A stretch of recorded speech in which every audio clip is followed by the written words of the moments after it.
আকর্ষণীয় বেতনে বিদেশ যেতে চাচ্ছেন? সৌদি আরবের সুনামধন্য কোম্পানিতে কফি মেকার হিসেবে যাওয়ার সুবর্ণ সুযোগ। বেতন 1400 থেকে 1600 সৌদি রিয়াল। ডিউটি 10 হতে 12 ঘন্টা, শপের আউটলেটের উপর নির্ভর করে, সপ্তাহে 6 দিন। শিক্ষিত এবং স্মার্ট হতে হবে। বয়স 21 থেকে 30 এর মধ্যে হতে হবে। সর্বনিম্ন শিক্ষাগত যোগ্যতা এসএসসি পাস হতে হবে। কোম্পানি আপনাকে যা যা দিবে ফ্রিতে: বাসস্থান, ইকামা, মেডিকেল, ইন্স্যুরেন্স, 2 বছর পর ছুটির টিকিট কোম্পানি দিবে, restaurant, indoor cleaner, outdoor cleaner.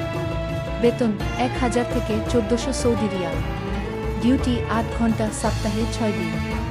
বয়স 21 থেকে 38 বছর। প্রয়োজন